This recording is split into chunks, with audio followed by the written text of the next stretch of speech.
Hello, hello les amis, bienvenue à notre leçon de l'école du sabbat, semaine 10. Ça va très vite, nous rentrons dans le mois de décembre, encore quelques semaines et nous arrivons à la fin de cette année 2024.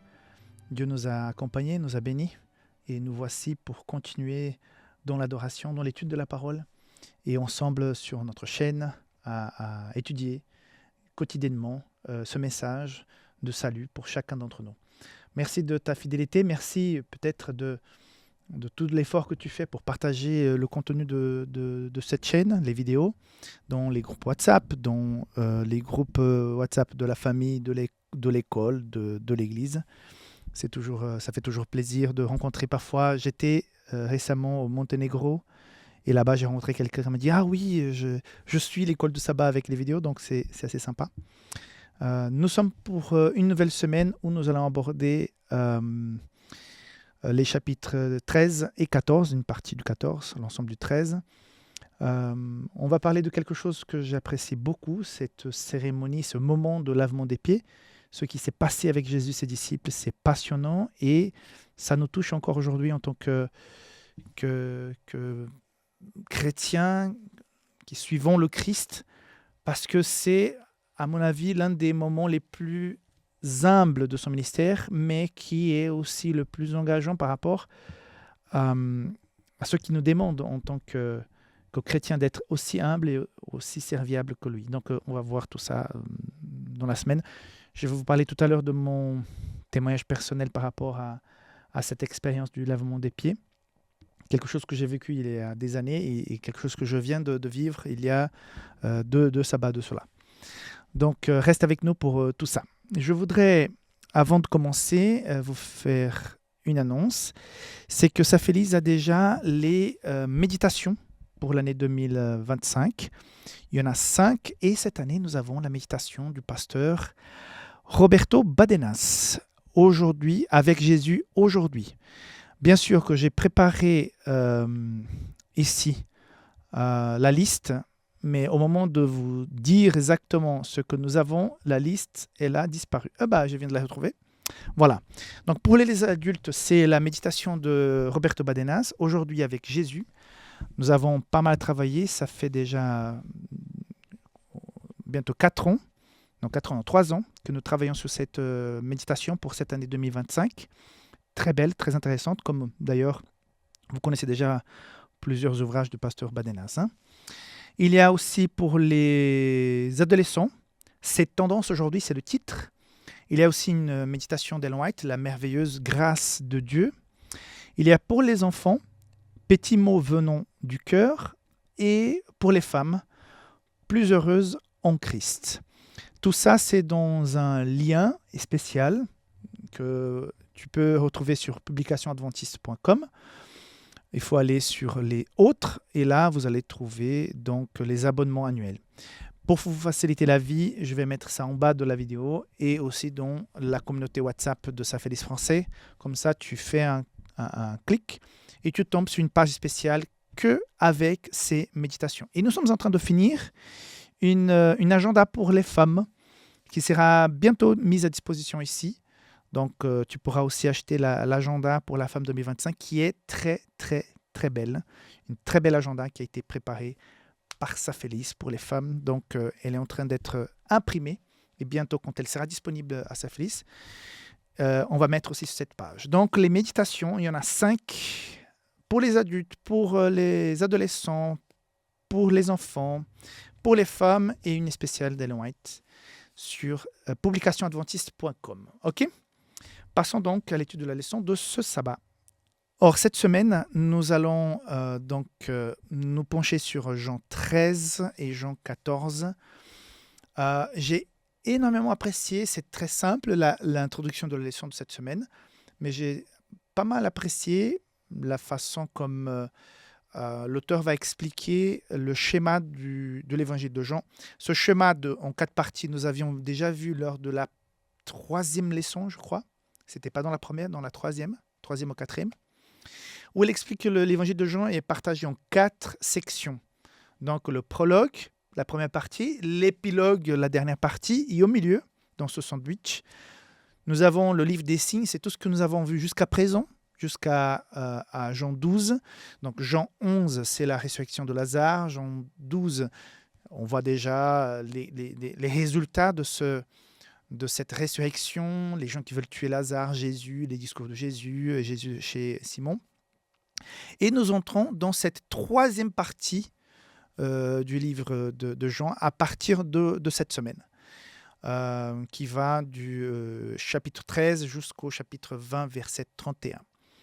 Et on la leçon nous explique aussi, nous constatons, si tu prends ta Bible, du chapitre 13 jusqu'au chapitre 17 de l'évangile de Jean, en fait, ce n'est qu'un discours de Jésus.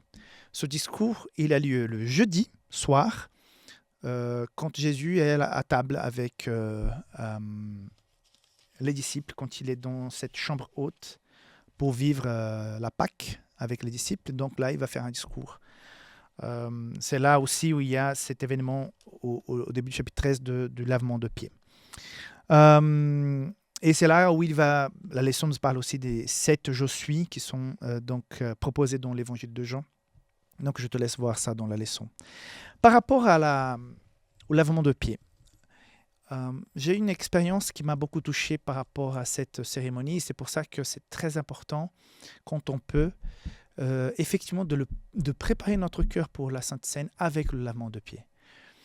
Parce que surtout pour les personnes qui n'ont jamais vécu une telle cérémonie, pour ceux qui commencent à apprendre davantage sur l'Évangile et l'engagement spirituel que peut nous apporter, qui peut nous faire comprendre une telle cérémonie, c'est franchement super. Puisque